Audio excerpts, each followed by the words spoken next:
Hey everybody, Jacob here from the Formula Drift podcast. We have an awesome deal for you. So if you head over to shopfd.com and use coupon code podcast23, you're going to save 20% on any merch. So anything you can find on that website, use podcast23 at shopfd.com.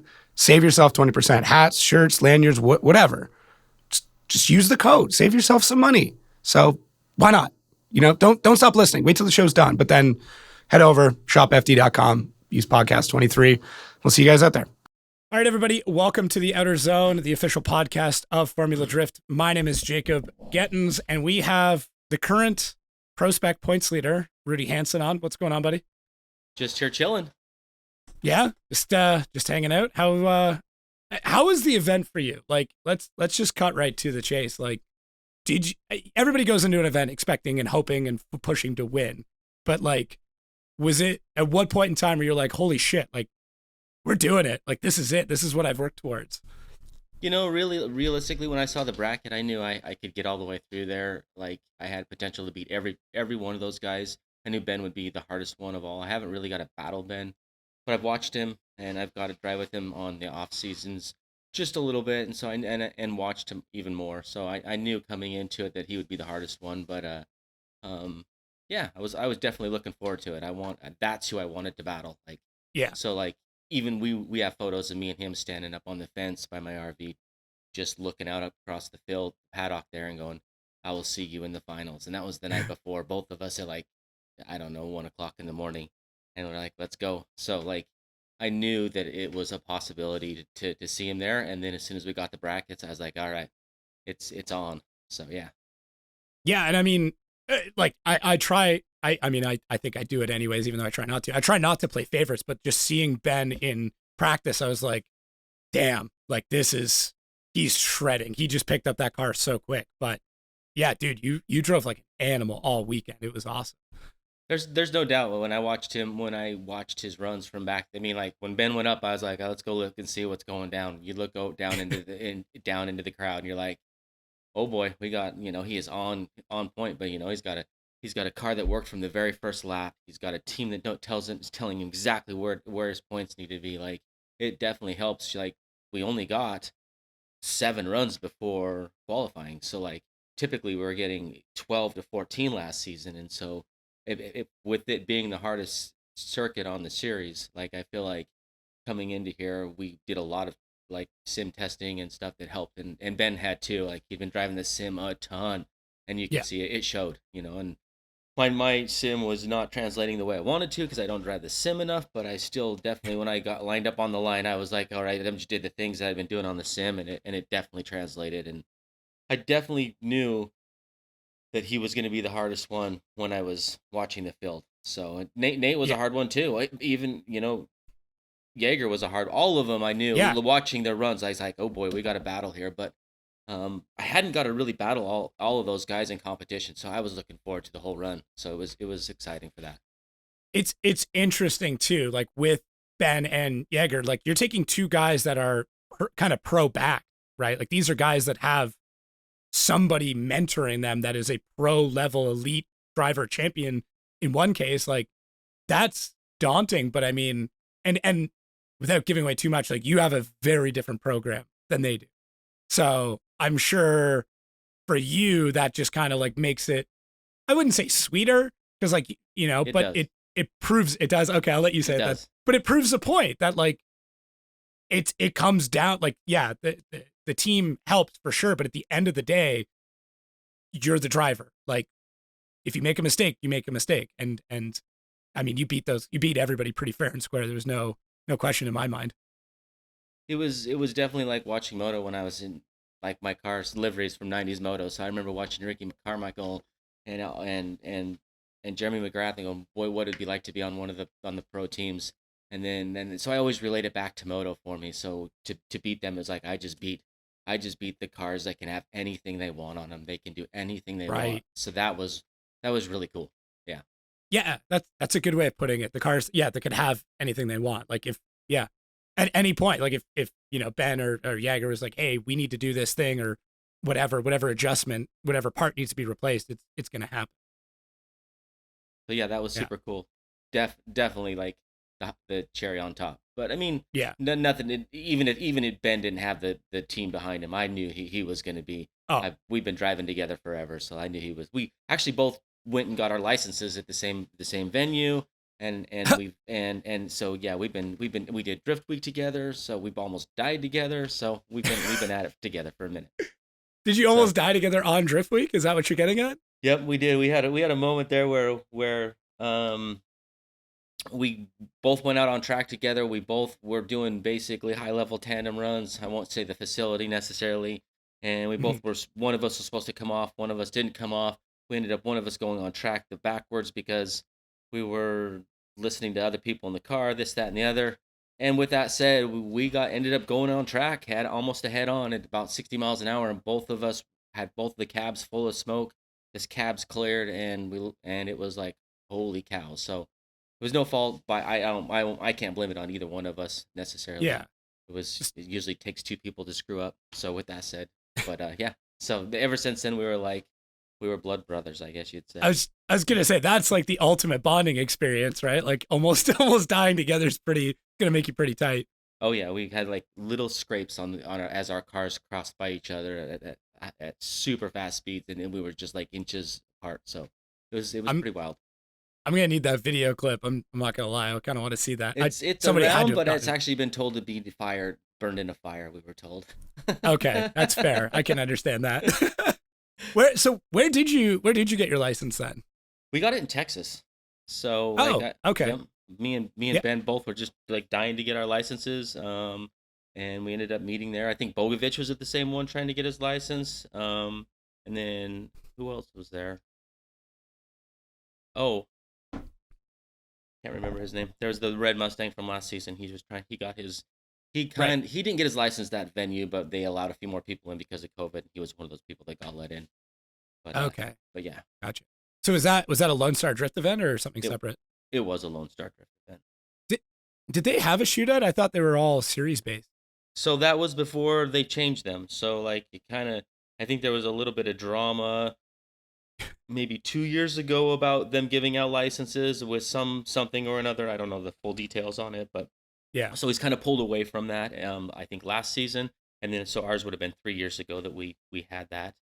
Okay. That I think he only gave out two of them that weekend, and then ended up like FD needed more drivers, so they ended up giving out four because coming into COVID, I believe FD thought they weren't going to have enough drivers for the series, so they kind of were like, let's get the third and fourth people who wanted to come, like, and get Yeah. them licenses to fill our series up. So yeah, Yeah. I mean that makes sense. I mean now we're sitting at what like 40 something drivers, which just makes it. 42 is what they said, but yeah. Jeez, that's crazy. That's. I mean, I'm happy. I'm super stoked that like the sport gets to that point and we're not getting by runs and stuff like that anymore. Right. Yeah. You like buy runs in the pro class. That was just like it killed me last year. Like It hurt. I know because you're sitting there like that could be me. Like they should just let one of us come up and do it, right. right? Or even at the end, you just want a battle. You like everybody leads up to like they keep pushing harder and they save a little bit for that last lap with the to be on the podium.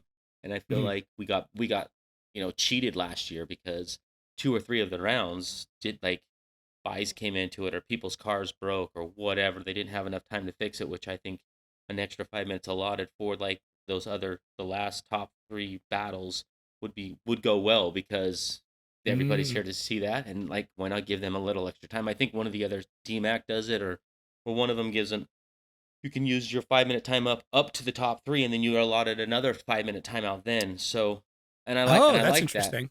I feel like it should be even longer if you get hit by somebody else because now it makes it so like I can go wreck your car and then potentially you won't get to go on because I did that and it kind of puts it in the other person's hand if you get to make it to the top. And I feel like Right. that would be really sweet if that could never be the case, Yeah. right? So that somebody could wreck you out, not you wreck yourself out, but somebody wrecked you out of winning. So Yeah. it's not fair to, it's not exact math to it all, right? But an Yeah. extra a But little bit of time would be good. it's not good for the show either. Like we want to see the battle. Like I mean, even if it's like, hey, yeah, we can't do the points. Like we have to call this, but we're gonna let you battle anyways in the final. Like if Yeah, but nothing then else. Yeah, but then you're not giving your heart and soul, and you're not willing to just Yeah. go smash your car for it. When that podium's on it, you're willing to ride your car off, and you're gonna drive harder than you ever drove, right? So like, let's go. So that's Speaking that's from what. experience. Yeah. Oh yeah. Like when you're in the battle, then when you come up to compete, you don't care what happens to the car. It's all out the window, or you're Yeah. not doing it right. I think that's the difference between a lot of guys too. Like I've said this to so many guys coming up where I'm like, if you don't go into a weekend ready to write it off, you're not going to drive to your full potential. You're always going to have a hesitation. You're always going to, pull a little bit. You're not going to dive in as hard. Like if you're worried about wrecking the car. So, and we've seen it. We've seen guys who have like, I mean, Turk, the Long Beach crash and then comes out and like, I think it was, he won Atlanta or something, right? Or won New Jersey. The And it was the like, round after, whatever it was. yeah, yeah. And it was like, yeah, you have that bad of a crash, like, hey, that's the worst that's gonna happen to me. Now I can just drive. Like out of the way, right? Yeah, It, definitely. it Just like, I mean, even in practice, so I'm still trying to like get through the whole week, and I'm thinking to myself, okay, we don't want to crash in practice because we got to get just through the weekend. But like Jonathan, like Hurst said to me, he's like, dude, if you don't go out there to win practice, you don't have you don't have like the momentum coming out of practice. And before I came into it thinking, oh, I got to get my car through practice. Then after talking to Jonathan, he's like, no, just go win practice. And that saying is yeah. so true for me. Like I need that momentum. I need to feel like I just beat you before we go line up again, even though there was no points on the line. I just did a tandem run and I just murdered you, right? So Yeah. I need that coming into it, but it's hard. It's What hard to just like say, okay, that's what we're gonna do. Every run, I'm just gonna go. I don't. It's gonna be like a league qualifier run. So for this weekend, I had that momentum at the beginning, and then I went off track twice. Got once lost in the smoke, and almost wrecked the car basically coming up the hill, and reeled it in for about all of Wednesday, thinking I can't get back up into there, and that can't get back up in there, and then competition comes, and I was like, okay, it's all out the window. Like I don't care where. Not that I don't care, but like I gotta be in that zone every time. I gotta run it wide. I've got to hold it through there, and you gotta throw that all out the window for sure. is definitely a Jonathan Hurst line to be like, you need to go out there and win practice. Like that's this is very much a Jono quote. It is. Like I was listening to the Sorensens the year before. They're like, no, make it so you make through this, that, and the other, and like kind of taking just sucking from every team that was doing well, right? And then I was Right. like, and Jonathan was like, he came in there swinging, and he always makes it's always beautiful to watch him run, right? Like he does not care. Like he drives like level 10 all times, and so like I had a little podcast with him, like, what do I do to win, right, buddy? Yeah. Just help me out. And so yeah, that was the one line I took away from it, like going practice. So every Huh. time I'm out there, I just say to myself, I'm going to go win practice. This is for, That's I think of him. Yeah, for sure. I mean, it definitely worked for you in this round. I mean, because you're not hesitating. You're just going like, okay, like you said, you almost went off track and hit that wall, which I think it was like Jeff Donati. Was it Jeff Donati you hit? Um, and like totally, it was either him or Dustin. I can't remember. Donati hit the wall. Yeah. It was okay. I always get Donati. Dustin Miles and Jeff Donati confused. And I have no idea why. I shouldn't. Yeah, it was um, Donati. I was actually looking at some of his posts this weekend. yeah, that was the BMW. He hit hard. He showed the in car, and like that in car too was like from behind the driver's seat too, and like you see it. He just got lost in the smoke. Like he's like, oh, I should transition here, and by the time you realize it, it's too late.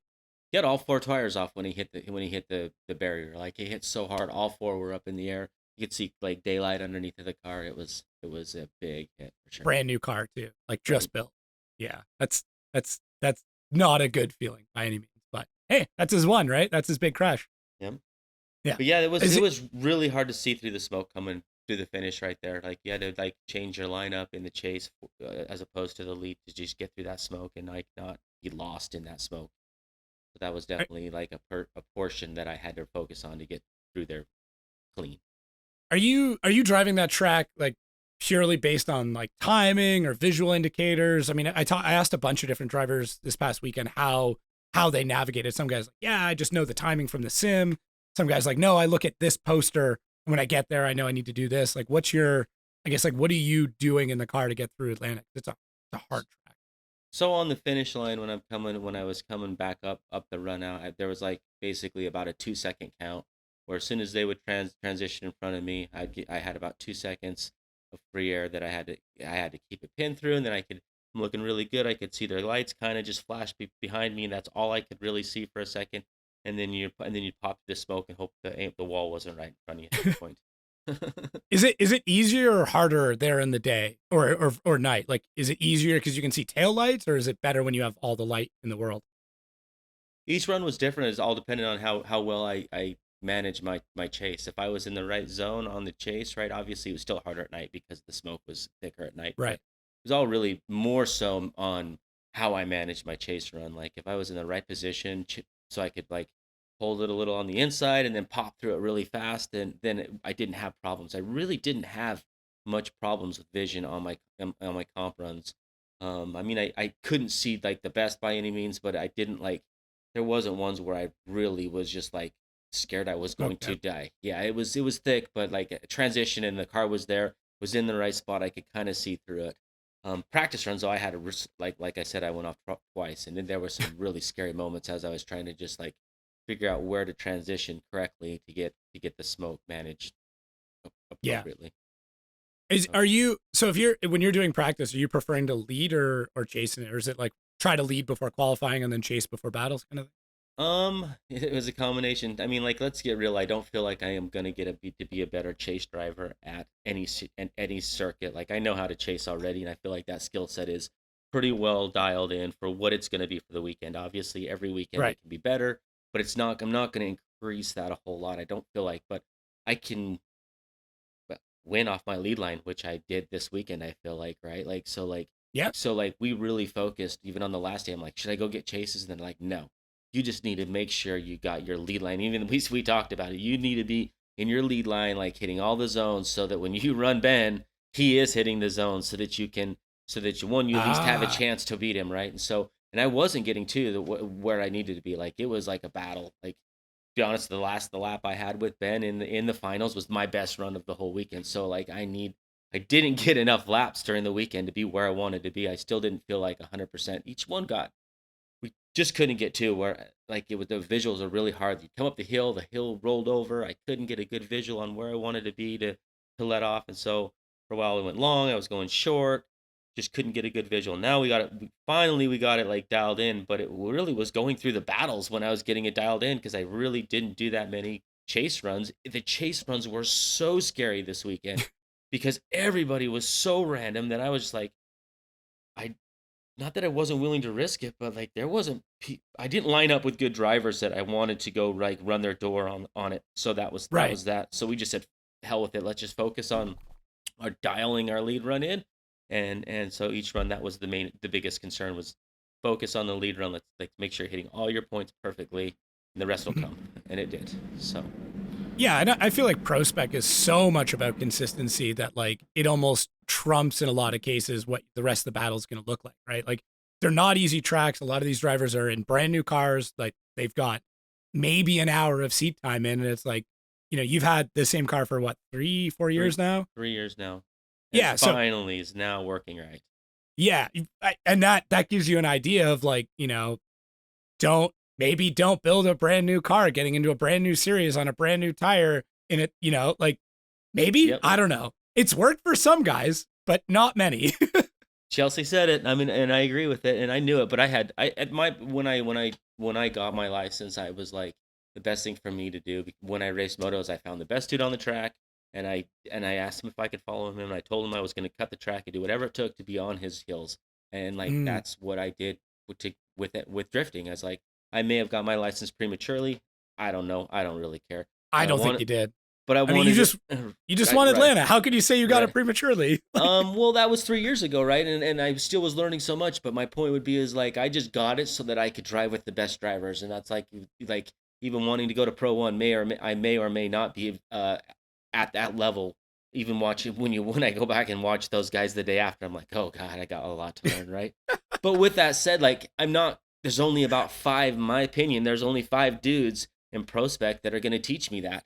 Like when I won Rome in Hot Pit Series, we come out of there and he beats me, and I'm like, he's like, you weren't doing this, this, and this, and like that's how I learned from it, right? And I didn't mm, learn from beating the guy that was slower than me per se. Like so like having those guys, you know, losing it. Just even if you're only doing tandem runs with those guys once in a while on the weekends for FD, that's where I'm going to get better at, right? So Yeah. That's my whole push is to drive with those guys. They will push me to be better, no doubt about it. Yeah, and I mean you do a lot of driving, all things considered. I mean, like you said, between Drift Week, which I I I I mean Drift Week, Hot Pit. Although, did you not lose to your wife at Hot Pit? Well, she's standing right here. She can smile when she hears this one that I lost to Yeah, her. I did. I you did. did. On any given Sunday, right? Anything can happen, right? But you know what? Alex Yeager and both and Ben Hobson better look out, right? Because she just beat me too, right? So Yeah. no, she's killing it. There are she's got more time on the sim recently than I have. I mean, granted, I haven't driven that car for a couple of years. We were still testing it, but ultimately, the car was working fine. I can't take away any credit from her. We put too Mhm. much grip in the car at that event, and the car was gripping up, and it straightened behind her, and she got the win. And yeah, definitely. She's been putting in the hours. I'll call her in the afternoon, like, what are you doing? She's like, I'm on the sim. I just did 5 tanks of gas. Oh, I'm all sweaty. You know what I mean? And she's like, oh, I'm all out of breath, babe. What do you know what I mean? I'm like, I'm working here, right? So like, what Yeah. either which way though. But I'm like, just keep driving the sim. Let's go, let's go. I want to see her and me and her up on the box at Hot Pits and like ultimately FD. That's the whole plan, right? Yeah, that'd be So sick. I mean, that would definitely be the first couple, I think. I mean, in FD together. I mean, obviously Hunter and Freddie, like that's a crazy drifting couple as well. I know there's more that I'm missing. That's, I mean, Chelsea and Chelsea eventually, but eventually, right? yeah, Chelsea squared. But yeah, that'd be sick, man. I'm totally down for that. And if I'm not mistaken, you have a photo of your wife for motivation on the dash. If I'm not wrong. They stuck a photo. Yeah, she was bending over the car with her ass hanging out in a little sundress. Somebody took a photo of it. Well, I know Bob probably did because it's his camera, and then they attached it to the interior of the car. So that was pretty funny. You'd parked your car up at the podium, and I think we were just about to start recording with the PROSPEC top 5 qualifiers, and I was like, oh, this is Rudy's car. Let me like take a look around. And I stick my head in. I'm like, drift milf. Okay. Like, and I had no idea at the time. Yep, that's some of the Uh, stuff we're selling, but we're not selling her for sure, right? okay. She Yeah. does all of it for me. Like she set Uh, up the computer for me. Like she is like everything about it besides like just turning the steering wheel. She helps so much with everything. Like it's taken everybody to get me where I'm at. Like you'll go do an event, you'll think, I can manage the weekend coming into it, and then when the weekend's over, you're like, oh my goodness, I'm glad everybody that was here, and then everybody else that we drummed up on the side was able to come help because we needed them all. yeah. So I think it's so huge, and I don't think drivers or anybody who's successful in any capacity talk about it enough, that like having a partner, whoever that is, wife, husband, best friend, dog, whatever, that's supportive and is always there for you is such a difference. Like, I've got buddies who are like, oh, I like doing this thing, but my wife's not into it. And I'm like, that's such a struggle. Because then, like, if they're into it, if they're at the track with you, if they're doing whatever with you, like, one, it's one less thing to worry about pissing somebody off. And two, just having somebody you know, right?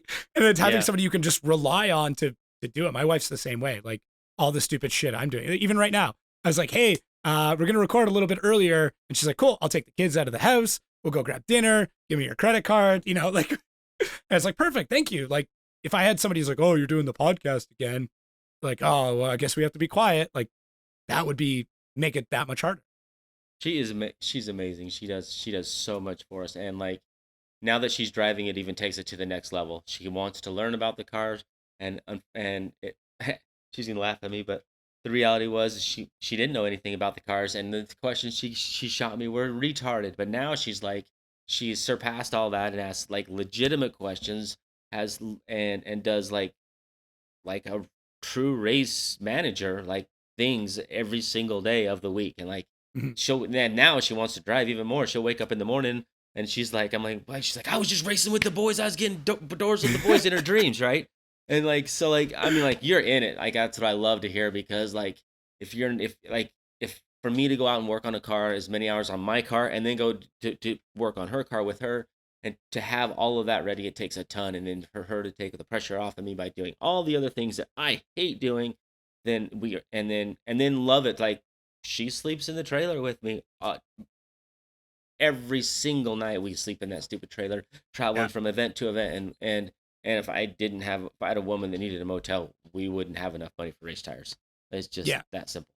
So Can we let's get into that, because I think that's something that people like. I've talked to plenty of prospect guys who are like, oh, I'll tell somebody like, oh, I'm a driver, and people think that like I make all this money because I'm a prospect driver or whatever, right? Like even at like, I'm sure you've gone to grassroots events and like, oh, you're a prospect driver, that must be amazing. Like you must have all these sponsors and stuff. Like, what's as much detail as you're comfortable getting into, but like, what is the reality right now of trying to run this season?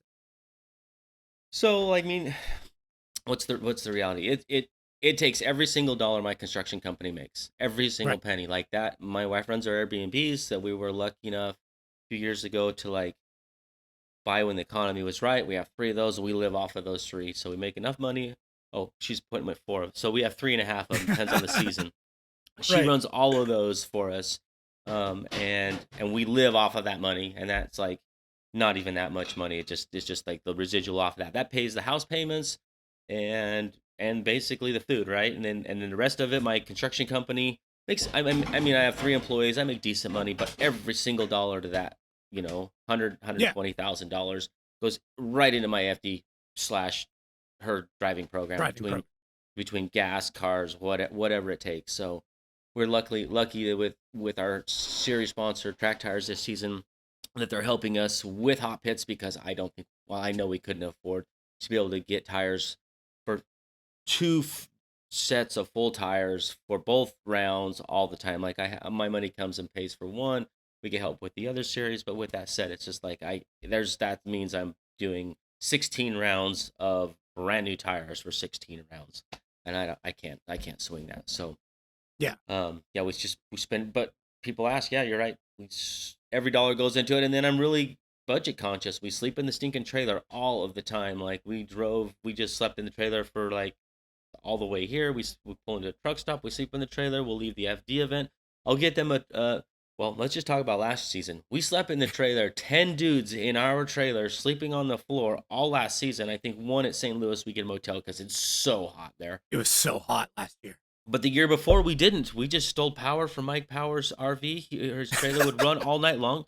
I didn't steal it, but he would leave it at night, and I'd be like, "You're gonna leave the generator running?" He's like, "Yeah, I don't even care." I'm like, "I'm taking power so I can shut my generator off to save my generator fuel, run it over to mine, and then I'd power up my AC unit with his generator. Then he'd come in the morning, and I'd switch the cords around and replug them back in, because I mean, it's not that we didn't have the money, but we were spreading ourselves You're so conscious. thin, yeah, of all Yeah. of the events that we wanted to achieve, and that was the only way we were going to be able to get to the ultimate point where, where I put the banner on my fridge that says "You will win PROSPEC." You know what I mean? That was like, I've looked at that for 3 years straight now. Every single morning I wake up, I go to the fridge, I do whatever it is in there, and I look at that thing, and then I look at the one below it where my wife says she'll do that at hot pits. Like it's every inch of our life from morning till bedtime, and then in bed too, right? Like we talk about racing all night long. She dreams about it, and then she wakes up, and then I do it for a couple hours, and I go do my business, and then I come back home and do it again, drive the sim a That's couple crazy. hours. So it's Wow. it's all, and then we had one of the cars. This car here was totaled last October, so I had to rebuild it this season, and it got a full refresh on it. It got wrecked at hot pits. We put it back together, and that was the car I was debuting at LS Fest uh, about a month ago. Now, are you able to go to LS Fest being like a huge LQ9 fan? Is that allowed? Do you still fit in there? Right. Well, this one that's in there is just the 5.7, so it's legal, right? But Okay, yeah, it's fine. it's fine, Do right? they Yeah. do they like come in and check your block and be like, it's LQ? I don't know. Like, I think they're just glad to have some, but the people, all the drifters there, it seems like they can't get enough drifters there. I mean, I feel like we're the show for that, because nobody wants to watch autocross. well, hey, you gotta be careful. You used to be quite the autocross star, weren't you? I did, but I never could stand watching it. And even to back that up even more, my dad would be like, "Come on, you gonna come autocrossing with me?" He's like, "Oh, I got the car ready, you prepped it. You want to go?" And I'm like, if I don't have anything going on or whatever, right? And then, I enjoyed it till like about the age of 18, but that's when it switched over to racing motocross and stuff Right. that was just more dangerous, right? Like it wasn't scaring me enough. Like I would get told to reel it back in. There was a couple of times where sent it so hard drift autocrossing that I ended up on completely the other side of the course, up on the curb, over the curb, and then they're telling me that you're not in this. We're not racing for money. I don't. You need to slow down. This, that, and the other. And I'm like, and you're right. This isn't the sport for me. Is that so? That was your transition at that around that time into moto.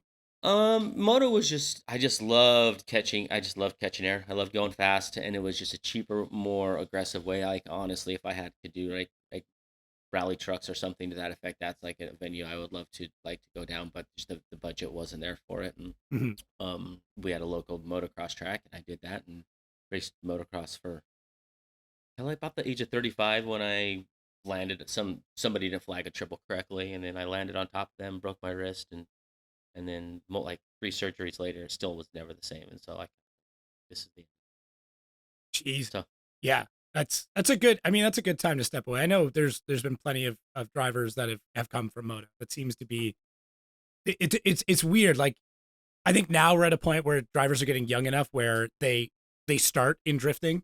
Like we saw that with Jay the Drifter and stuff like that. Like how often are you seeing? Because I asked him like, what else are you doing? He's like, this is it. But like your generation, my generation, the older generation. I'm not calling you old, but I might be the oldest guy in PROSPEC. I am. Are you? Yep. Okay. Yep. But we are the whole team's Geritol crew. Tell us just the Geritol crew. But you guys all had to come from something because it wasn't around or wasn't available at the time or it wasn't known, right? Like it was around, but just wasn't as big.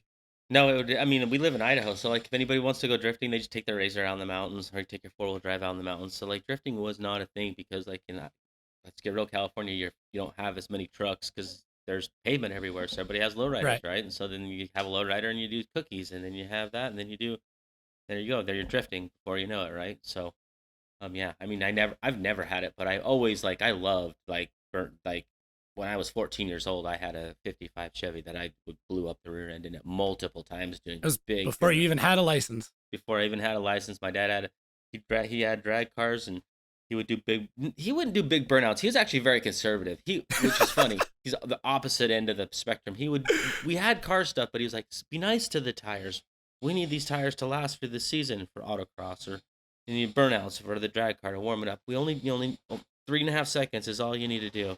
And so for me, it's been a whole totally different thing. I'm like, let's go. Let's just blow the tires off. So when I was a kid, I would do burnouts and blow the rear end off out of the car, just learning how to release the clutch correctly and not shock it too much. And that's why I would break them up, because the car made more power than I was trying to allow it to put to the ground, and just blowing the spider gears out of them. And I was a 14-year-old kid just learning to do burnouts. But yeah. Is that, and that's just at that point in time, were you hooked, or were you like the kid at 8 and 9 years old who's jumping off buildings and doing stupid shit? We were always doing motocross stuff, stupid stuff. We would go out and jump each other. We would lay out, 10 of us in a row, and we'd go jump over each other doing motocross stuff. And we were jumping trucks and jumping cars and doing stupid stuff like that. But, I mean, I wasn't as crazy as some of my friends, but I've always been called crazy, to be honest. So I'll take the label. I've just kind of lived up to it now. Yep, been called crazy my whole life. Yep, for sure. Yeah. It's funny how much the same so many of successful drivers are with that kind of I've always kind of boiled it down to a lack of fear. And it sounds like you have fear because you talked about being scared earlier, but it's almost like you're enjoying it. Where you're no, that's where I want to be, is right on that cusp of uncomfortable. Oh, definitely. Okay. Yeah, that's why we do it. I want to be scared every time I get in. Yeah. I looked at Max on the line. He came up to me and he was just his hand was shaking, even though he wasn't scared. He looked up at me and he's like, oh, let's go. And he's it just hyped him up more, right? That's what we're there for. And I wasn't even scared. I was just, I wasn't, because there was nothing to be scared of. I'm just sitting on the line ready to go. But definitely the nerves are there. That's why we do it, is I want to feel this inner child, this inner beast come out of me, and go just send it, yeah. Is that why you're doing you did stuff like mountain biking and skiing and stuff like that too? I always like to scare myself, I guess you would say. It's just to see the limit of what we can go do. Skiing Meteorite was one highlight of my skiing career. Just Crazy. crazy, just the craziest I can. But cars have always been it, like was always the easiest for me of all the things I've done. Everything else I did fairly decent, but cars was the easiest. I could come out autocrossing and never driven my dad's car before at all. Show up the day of the event, him hand me the keys to it, and I could get top time a day and beat everybody there. All, and I did it multiple times, and the old boys would be super, like, I wouldn't say super mad, but they're frustrated how I could, and I never put a foot in the car. So I definitely, cars came easier for me than anything else that I've done in the past. I mean, I'm glad you found it, because like I feel like there's so many people who won't have that need, but then just go into something ridiculous or stupid. Like, I mean, it sounds like you're like, oh, cool. Like, I have this feeling that I need to happen regularly, and it just happens to be that cars can fulfill that. Oh yeah, and then the drifting is even more so. Like, there's nothing like I love beating on a car on limiter. I love filling the car full of smoke. And then when I found drifting, I was like, oh, and I can kind of control this now. So that was like the coolest thing to me before. It was like real aggressive, like just blowing the tires off. Because like before I got into FD, it was more like, or even drifting, it was like like I was interested in the Aussie burnouts, and I was interested in like I had a rat rod that I was building, and I love doing burnouts, and I have a 65 Chevelle that I do burnouts in. And then as soon as I wrap my head around that you could control it with being on limiter and blowing the tires off, but I'm like, all right, all three things combined that I just love. Like, so let's go. This is it.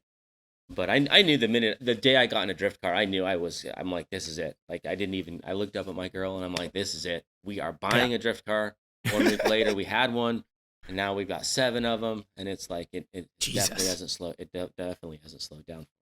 So what is what is your car history? Cause you've had a lot, and a lot of them have some fun stories, even ones you don't have anymore. But, yeah, what's like you've already named off some insane cars, but yeah, what's the highlight?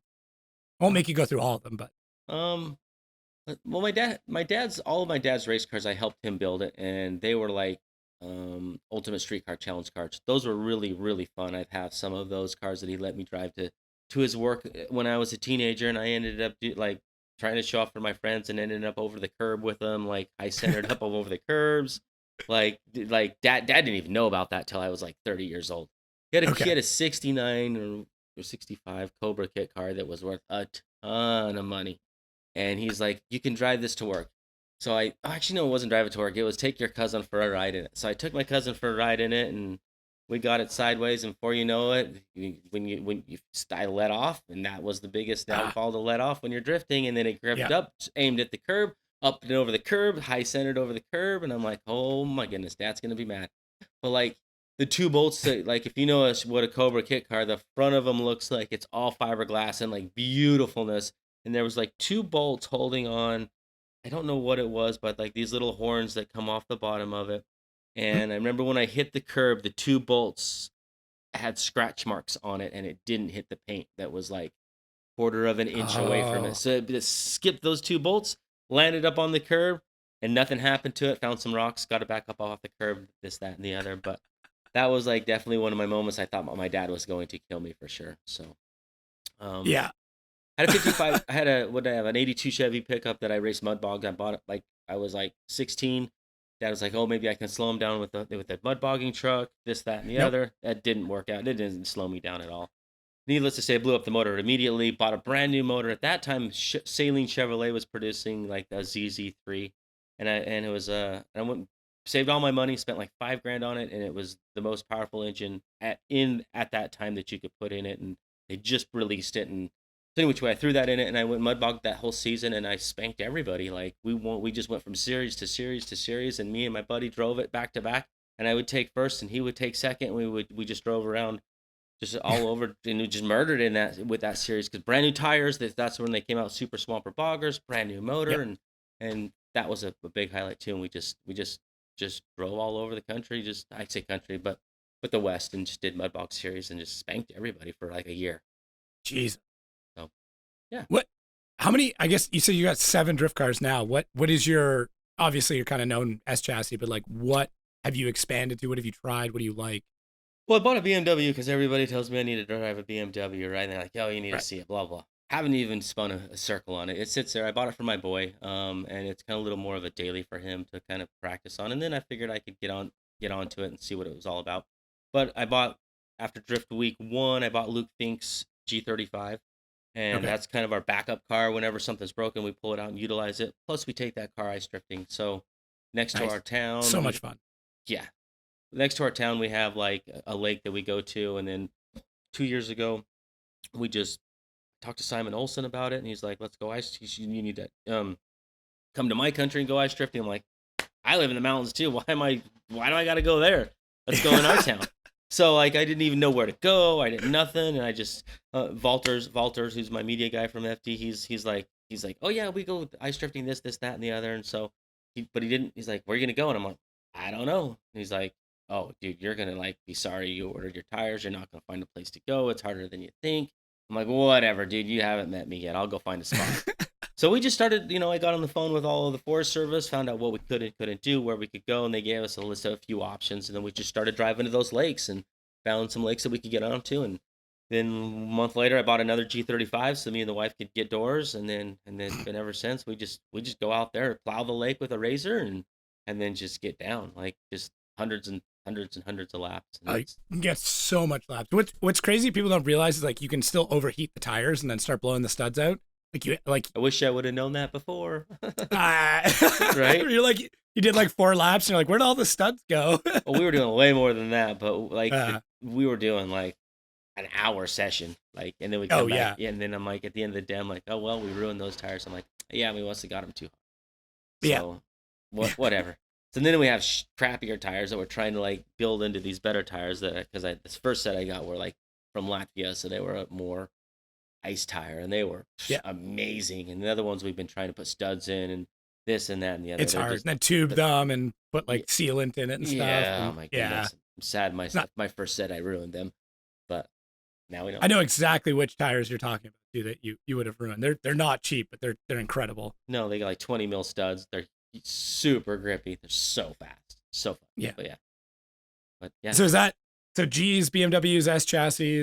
That's it. I have three S. So I have 3 S chassis. Then I got the two of those. Then I got the BMW, and then I got a couple more S chassis that are like backups / and then I have a really stock one. I got 32 Model T. It's a rat rod that we're in the middle of building. It's about done. And then I've got a 65 Chevy that I did a frame off resto on it, but right before I started to learn to drift. And so luckily I got that done. Otherwise I wouldn't have finished it. I was gonna say that would just be donations to drift cars. That'd be part it out and sell it.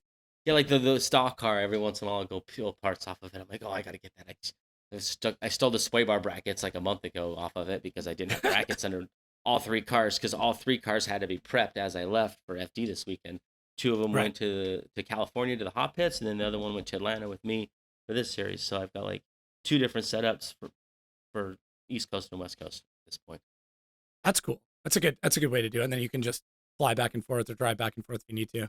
Well, that was the only option for me to be able to do hot pits, which is where I make my money, and FD is where I get my partnerships. So it's kind of the way I'm playing them a little bit more. But I get a little.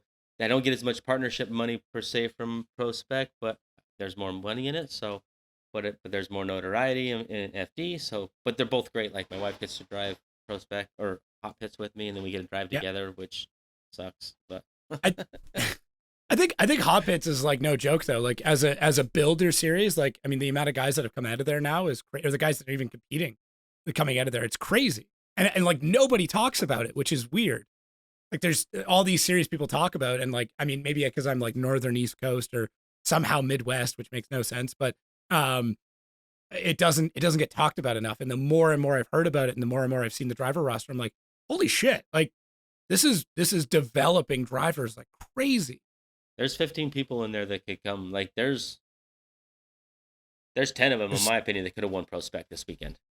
Yeah, easily 10 of those dudes could have won PROSPEC this week. So their drivers are really good, for sure. It's good. It's almost I mean, I'm always happy to see that like feeder series getting bigger and bigger and better, and then you kind of get these like waves of people that come from it. Like we saw like MDU had like a wave of people that came in that all just crushed it for a while. And there still are. I mean, nothing against any of those guys, but like, and then same thing with Lone Star. Lone Star for a while was just producing these drivers, and you almost get that kind of rotation through the country, it seems, where like one series will like shove like 4 or 5 guys into PROSPEC, and then out of those, like 2 or 3 rise into pro. So it's just cool to see that wave. Well, they're all so competitive people, and I think we've all driven together well enough that when it gets time to drive together, like we already know. Like when I go up with Margaritas, anytime with I line up with him, if it's top 32 or finals, like I'm gonna give him the same run. It's gonna be the same run. Like it's gonna be a heater. Like I'm gonna wreck the car or we're gonna win, one or the other. He's a great guy too. I mean, he was bugging me so much about pronouncing his name so poorly, and he's like we were watching it, and I recorded it. He tagged me, and he's like, I was laughing so hard you tried. I'm like, man. So what's the correct pronunciation? Have you got? I don't know. He told me, and I tried like 4 times. I'm like, dude, I'm just gonna call you the Greek Doctor. I want to get him on. I don't want to spoil it because the reason why he's called the Greek Doctor is actually fascinating. And like, we can talk about it after if you don't know the story, but I don't want to spoil it here. I want him to talk. It's so good. But yeah, that whole series, everybody that's come out of it. I mean, seeing Rome there, seeing Colin Mohan coming out and do stuff there, like it's just cool to see. Like, I mean, if you're in that area, go watch because like you're gonna see the next generation of great drivers come out of there. Yeah, and a lot of them are already they already hold their licenses or have been. So it's like it's awesome. It's so competitive. As you said, that takes those guys who don't have their license yet and they're competing against you. They're competing against Rome, and it's like even just to practice against that guy, you're gonna learn more in 1 lap practicing against him than you are running a whole day with your friend. Mm-hmm. Like for sure. I mean, he's a whole. I can't wait to get him on the show. He's a whole other character that has a crazy story. But I guess what else are you doing for Seat Time, or what else have you done that you think other people should invest in? Well, obviously the sim, right? Ice drifting. Yeah. Ice drifting just gives you a whole nother outlet, and then just we've been doing a lot less play events, which kind of sucks because I've been focused so much on doing competition events. But I think just driving that sim, like we do 2 different, like me and the wife will do like whatever series we're gonna go to that weekend. I'll do a bunch of tandem runs in the morning, and then I'll come home at night, and then I'll do a bunch of just like whoever, just bang with the boys on not even that series in the evening time. So I'm kind of getting 2 different styles of sim driving. One's focused on where I'm going, the other one's focused on a little more of my tandem runs. And then at this point, just like I've always am in the shop, just like coming back. I've got so many cars to do, and you're like, oh, that's fixed, and then you really realize you have 3 other cars to prep for a whole nother series to take like a full week in itself. So it never ends over at our house. It's just never. constant. No. What are you running for a sim setup?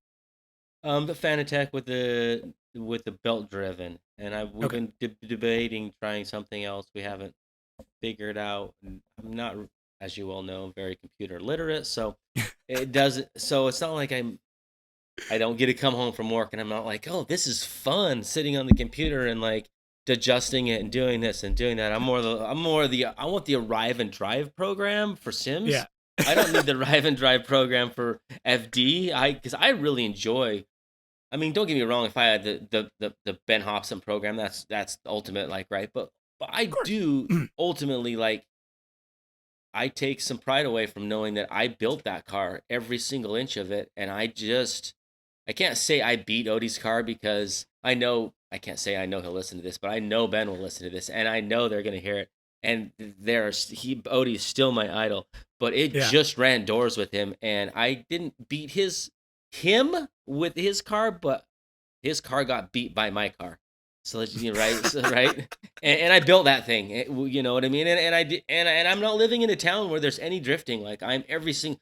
Like Odie will remember this if he listens to it. Like I'm calling him and bugging him, and like the questions I'm sure I asked years ago were retarded, and they still are. And thank God I have a tuner that is like a suspension guy that is amazing, because he has definitely raised our whole program from being okay to top 21 to where we're at today. But he's in it. It's just as much as we are, and that's what it's taken for our team to get where it's at. You beat me to the question, which is great though that we came to that, because you and I talked a little bit about it in the pits when I came to drop off the mic, and I'm like, dude, what has changed? And that was what you said. Like, obviously there's lots that changes, but like that was the first thing you said. Is like, I have a suspension guy now, and everything is different. So what, I guess, like, what has he changed? How does that change how you drive? Like, what has that experience been like of having somebody who's that knowledgeable about that one thing? Well, before obviously my wife was on this as the spotter, and even though she would tell me like you weren't there, I would know it, and then there would maybe even still be like a discussion about it, not an argument, Right. but a discussion. Really, was I deep enough? What did it? But and when she tells me something, I still believe her, even when we're at play events. Like I still respect her knowledge, right? But Right. there's let's get real, probably more not I feel maybe more knowledge coming out of him. And when my car gets set up 2 years ago, I was like, what are you guys doing? What's going on here? I need to know this, I need to know that. Now I don't even do any of that. Okay. He's just like, he's like, what do you like about the car, and what could you change if you could change it? Oh. And so like I'll tell him what I think, that if I could have that a little bit better, then he's like, okay, all right. And then and before you know it, he's back there watching the slow motion videos about what the car's doing, and like just like a lot more. He can really read what the car is doing, and make a suspension adjustments so that the car's not bouncing up and down. Like he's like, your car's moving a little bit there. I'm gonna slow that down and slow this down. It's stuff that he's a nerd. Like he just loves like learning these things. Like he's like, for 10 years he's just gone on the simulator and seen what this did and saw what that did. Like exactly what I said I hated doing. Like I don't like getting on the sim and like trying to see what those things do. Now I'm Try to doing tune it stuff more. out. Now I Yeah. am doing it because I can see the relevance in it to it 100%. But he was doing it for 10 years ago. And so he can really make these items relate back into the car. And then he can break my rundown for me really well, and feed it back to me before I'm on the line. Like he'll break it down, and then he'll regurgitate it and feed it back to me and be like, and then say it to me in a way that I can really apply it. Those are the things I feel like that have helped the most, because I I need, like, if you're a driver, you know that your spotter is like your hands, like you're like the blind guy trying to cut somebody open, and you hope you can get what out of it with your eyes closed. And he Yeah. does that so well. Like he can make me visualize it so well that I can do it. And that's the key, I think. Are you an FD fan who attends live events? Well, right now, for the podcast listeners only, we're offering $5 off each ticket purchased on Formula Drift website by using FD Podcast when you check out. That is FD Podcast. I don't know if you need a capital, the FD, but try it either way. So head over to formuladrift.com, pick up the tickets, then enter code FD Podcast, get $5 off all 8 events this year. So 20 a season. Head over. If you're going, save $5. Might as well. I like that question in particular of what do you like and what don't you like. He's not asking you what do you want change. It's so that way, like, your thinking is one step. So I guess, like, what I mean by this is, like, he asks you what do you like, and you go, oh, I like that it's grippy here, right? I like that this part. What don't you like? I don't like that I don't have enough side bite in the keyhole per se. I don't know the actual scenario. Instead of you going, oh, I need to change the rebound here, and we need to change the sway bar mounting point to change. Like, you just have to say things you like and don't like. And he's taking that and translating it into a physical action instead of you having to tell him what to change. So you just have to think high level of, like, I like this, I don't like that. And then he goes, here's the thing to make this do it more, and here's the thing to do less. I like what you just said about too high level. He's doing his job on a higher level too. Yeah, yeah. It's to find a tuner that I can say that to, and him translate it and then apply it, and then have my mechanic on the ground put it into the car. Like, right. Those are things I was not getting done before. Nothing against anybody else that was helping us, but like, no, it's just I different. Couldn't translate it. I couldn't translate it into the car.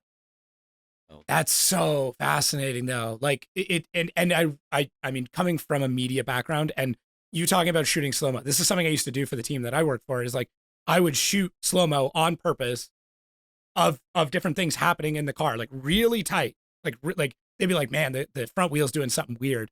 And the next run, I'd be like focused just on that front wheel, and we'd watch and be like, oh, it's doing this. And you could see exactly what was going on. Like, that's the part of the media guy that most people aren't thinking of. Like, stop just using your in-car footage for Instagram reels. Like, it's great for that, but it's also really good to figure out how hesitant you are to pull an e-brake or how slow you are to react to something. Like, that you should be reviewing that footage as regularly as you can.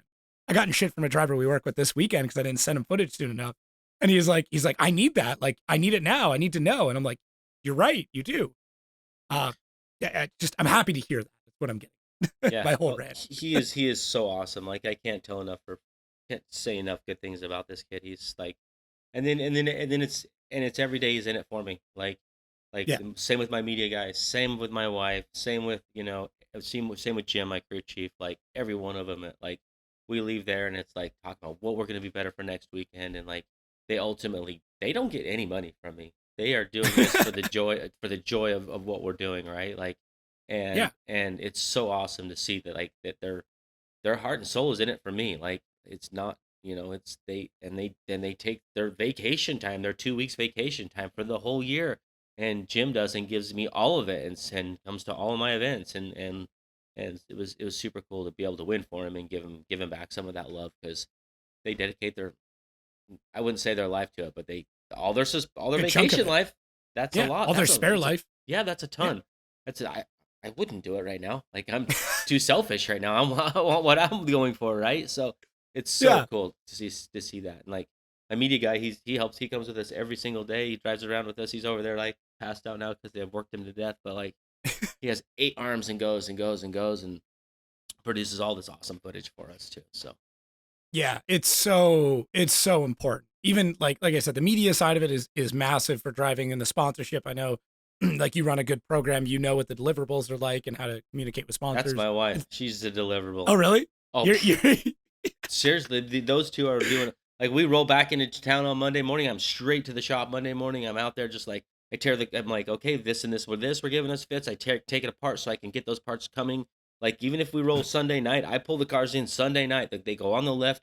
I make my list before my leave so that Monday morning when I'm at work, I can have the parts coming into us so that they can be there by Wednesday, so that they can be installed by Wednesday night, so that Thursday we can load and then we can leave again. Like it's boom, boom, boom, and like everybody has their jobs. If I had to go like do my like my weekend update for the rounds or whatever, I couldn't make enough money at work. So the wife does that and makes all those people happy too, and she can type way better than I can. you got through this far. I mean, I know you say you're computer illiterate, but hey, we're here. We got it figured out. Oh yeah, well you With lean some on the support. people, right? You lean Yeah. on the people that for you. You know what I mean? Like I'm not a wiring guy. I'm not a tuner. I'm not this, right? But like I found that that's what I do with my construction company. I lean on the people that can do that for you. You know what I Yeah. mean? That can do that really well. So I think that's so important. I think Cletus made a post recently, and like selfishly, the self promo, I commented on it. It was like for anybody who's an entrepreneur, like what's something you wish somebody told you? And my comment was, take a hard look at yourself, realize what you suck at, and hire people that are good at it. That's there it. you Like go. that was the hardest thing for me as somebody who runs their own companies, like to figure out. And that's the same thing with drifting or running your program. Like if you're not good at managing your program, if you're not good at emailing sponsors, find somebody who is, because that is almost more vital than the actual driving. Like obviously you have to qualify and do okay to keep sponsors, but like there are plenty of drivers who kind of suck who have really good sponsors. And not talking about FD in particular, but like you know it, I know it. We've been to track days. You see some guys loaded with stickers, covered in sponsor stuff, nice rig, everything else, and he's sponsored to the nines. He gets out on track. You're like, what are you doing? And it's, like it happened. And then there's guys who are incredible drivers, incredible sim drivers that maybe have never even had enough money to put a car together, that they'll never get any further than that because they just don't know how to market. Yeah, it's definitely a testament to my wife. Like I kind of I'm like, okay, this is who I want to connect with. I want to make this connection. I've already talked to him. I've already pretty much sealed the deal, but let's drag you in over here and Just let's need you just lock close this. this out. Let's just close this out, and then as soon as it closed out, I look at the two of them. I'm like, you two have got a connection. I'm gonna back up here. You guys can continue this. I'm good to go. Kind of like even with the microphone, right? That was exactly it. Yep. I close the connection. I'm like, you guys will handle this. Show her what you need. I'll be there to do the interview. Thank you guys. Yeah. We're doing it, right? It worked out. It worked out. We're here. So obviously something's working. Right. What? Yeah. Go ahead. No, I was gonna say, what if you had to pick any sponsor in the world to sponsor you, who would it be? Who would it be? I want to be right there banging doors with Chelsea, and I want to be underneath of that tent with Vaughn. Like take Adam's RTR? spot. Yeah, like that is awesome. Take Adam's spot. Yeah, like whatever. I'll run with him. Nothing. I'm not talking smack on him. I love that dude. I truly amend that man. He is like, he's helped me out so much, and he's so giving, and like I finally got a taste of what it's like to be like have too many people in your pits, and you're just like, I need a deep breath here. Like there's too much going on here, and I can totally commend him for like even like holding it together every weekend and not being overwhelmed and just like yelling at everybody, leave me alone, right? Because like he's like 100 times worse than what I've ever experienced. So he's so giving and so awesome. But yeah, that's the RTR team for sure. Like they're badass. They like put a car together. Their cars just get down, and then I want to come to an event not caring. I want to drive. Like I told James Dean one time, I'm like, and Peter, like, I love it that you guys drive like you do not care about the car whatsoever. And I still have to care about the car a little bit. Like I said, I didn't want to run it into the wall, this, that, and the other. But I feel like those guys know their team will have whatever it is broken on that car back together. And let's just go out there and win practice.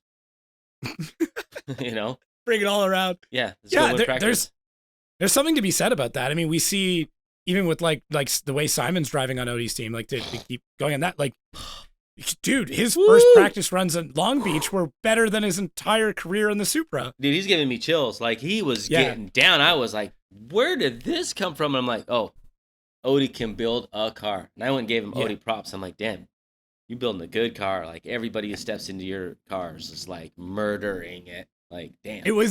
It was so hard for me when he lost to Jonathan in Long Beach because I love Jonathan. I love Odie. And I'm like, I don't want to see you guys battle. I was like so stoked that Jonathan was able to do it. But I was also like, holy shit, Odie, like what's going on? But then now seeing him back on the podium, like, okay, we're good. Like he figured it out. Like it's hard now for me because I'm so invested with so many drivers in like, and spending so much more time up in the tower with their spotters and things. I'm like, I don't want to see anybody lose. Like, I'm too empathetic towards them at this point. Who do I cheer for? I don't want that team to see me cheering for them. Oh no. I'm just trying to like be agnostic and just like overly supportive of everybody all the time. Like, yay, you won. Yay, you lost. Like, I don't know. Like, yeah, they're all your kids at this point. I can see that totally.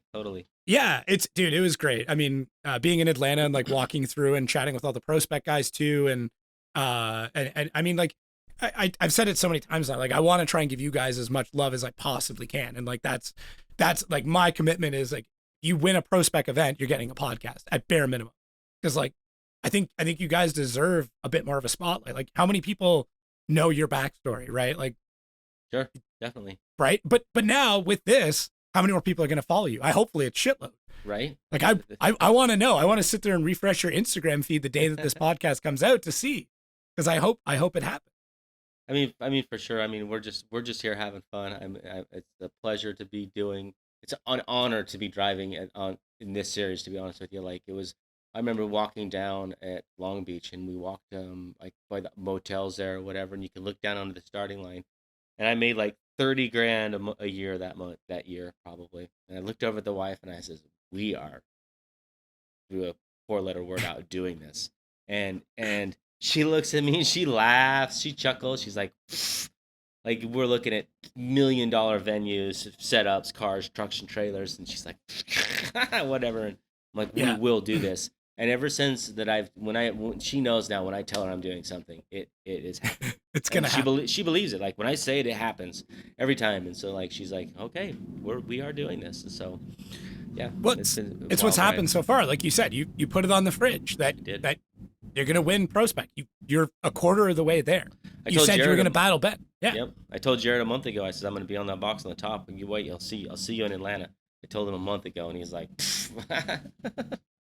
but Yeah. that's So what it takes. Like, I don't want to get like all super woo woo with like right, manifesting your right. shit, but like if you don't if you don't actively think about it, if you don't push for it every single day, you're not gonna get there because somebody is thinking about it. Somebody is working every hour to be better. You know, like that's what's going on. I mean, I can't remember who said it, but someone's like, I enjoy getting probably like a Jocko Willink or something like that, where it's like I enjoy working out at 4 a.m. because I know everybody else isn't. Hmm. Like I'm still doing it, and it can be a dangerous mentality as somebody who has like burnt themselves out working, but it's also unfortunately how you can get ahead. It's not the only way, but it is a way. Oh, we'll be on the shop many times at 10 o'clock at night, and I'll not to name any team, but I go, I guarantee you so and so isn't doing this. I guarantee they ain't doing it. Yeah, And then I'm like, let's go. And then yeah, it gives you another half an hour of motivation, and then you and then you go, and then you call it a night. yeah, yeah. Oh no, I've been there, man. I mean, like I even still like there are times where I'm getting up at 5 a.m. and like to start work, and I'm like, the hell am I doing? Like I got 6 hours of sleep, and then I'm like, man, if I'm gonna keep doing this, if I'm gonna fit running a couple of companies and having 3 kids and running a podcast and everything else, like that's gonna require those extra hours. Like and same thing. It sounds like you've basically given up everything that isn't Everything, progressing you forward at this point. Yeah, everything. yeah, Like that's all our life. It's like if I'm gonna go work out, it's because that day because I'm making time so that I can win. If I'm gonna go right, drive the sim, it's making time so I can win. It's like every single. If I'm gonna go to work today, it's so I can have money for tires. yeah, Every single thing about my life to the like. I'm glad I have a wife that drives because it's excessive compulsive. It really is. It's over the top. Every single thing is wrapped around that per se. do you Everything. think now that you've had like a taste of that success that it's only going to get worse? Like where now you're like, I can do it. Like I did it. Like now I need more of it. Same thing with the like kind of chasing that fear. I don't think it'll get worse. I think it'll actually be better because now when I line up against anybody that I drove against before, like look out, right? Like it's I've already beat you. Like I am coming in swinging again, and Right. you already know in your head that I beat you. You think you can, but either which way, I'm gonna beat. I feel like I can beat you again, no matter what, right? So like Yeah. that momentum is amazing. That's definitely what I needed coming into E Town. So and even I even already felt it. I remember I don't know where it was, but like one of like I think the day after I won, I remember leaving and it was just like this little aura about me. And I'm like, I got you, you, and you. Let's go. Let's do this. Like you're all going down. And I Yeah. needed that in my soul. Like when I won hot pits, it was like and I when I come back in there, everybody the round after everybody was like they were nervous. Everybody kept being like, I did this and this and this so I can beat you. I did this and this and this so I could beat you. You know what I mean? So like it was definitely a me in my head going, I beat you all. You know what I mean? Like let I'm gonna prove it to you. I can do it twice, kind of. Yeah. And I already felt like I could. I didn't need to prove it. So I'm super pumped for that motive that extra drive, I guess. Yeah. And I mean, going into Englishtown, it's different in a way. Like there's Atlanta, there's no room for mistakes because of the kitty litter and the wall and stuff like that. But in Englishtown, like you only have what 2 zones and 1 transition. Like you have 4 parts. That's it. It's an initiation, a right turn, a transition into a left turn, and that's basically it. So it's like it's a different set of skill. And you've driven well there before. You've actually driven so well that you could take a break to flip Dustin Miles off mid drift. Um, that I have confidence that you're gonna do pretty well there now. Yeah, that's one of my favorite courses, to be honest. We got to drive the Adam LZ Challenge a year ago, and Yeah, then we did Drift Week there, and then I did those comps there. So and I love the course. Like I've driven with Diego Hugo there. I've driven with I think Chelsea there a few times.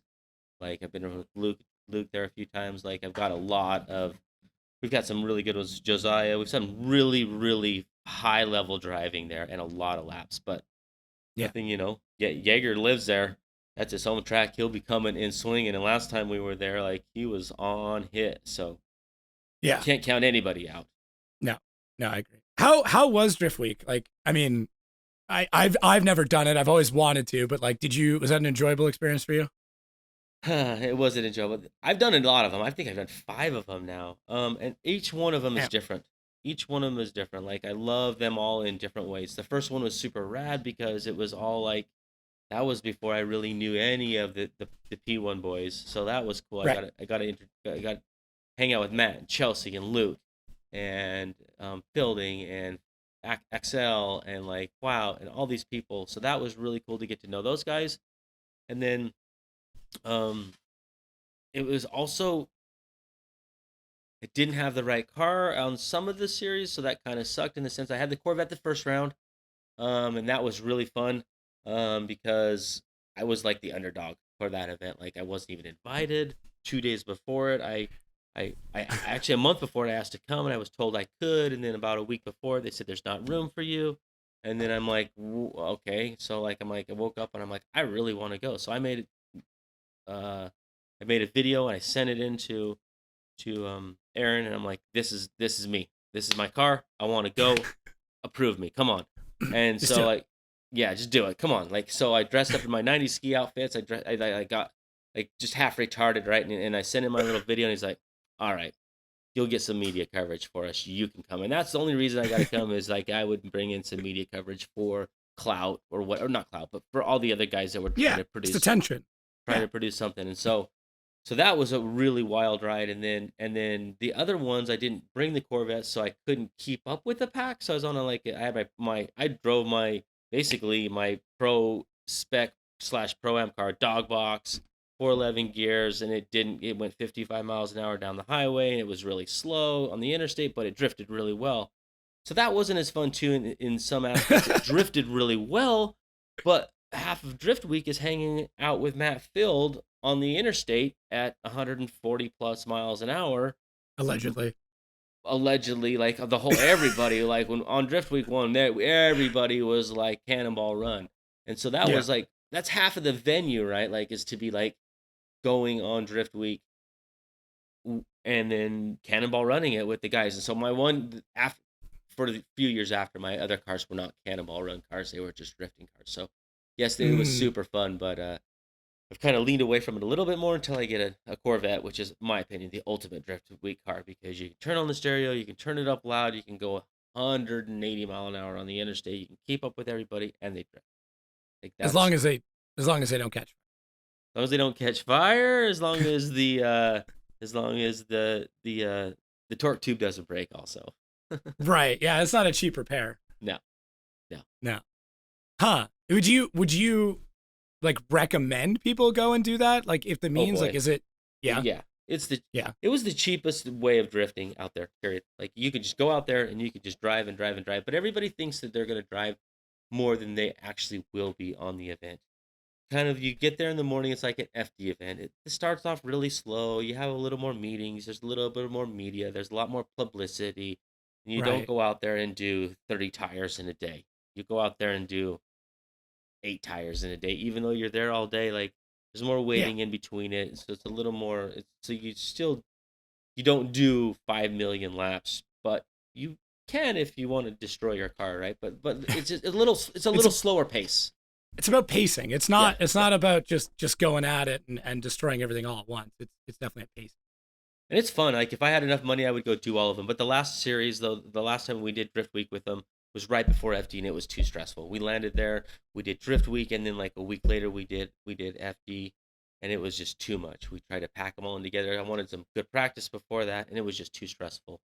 So that was too much for me per se. So we definitely didn't do it this year. Yeah, Drift Week Yeah, is that amazing. that is quite a lot to try and go and do all that. Well, we lived so far across the U.S. that it was like load up both of the cars. Let's go all the way over there, do the Adam LZ challenge, do Drift Week, and then time it right into FD, and it was nothing. It was too stressful. Too. What current pro track would you want to drive in ProSpec?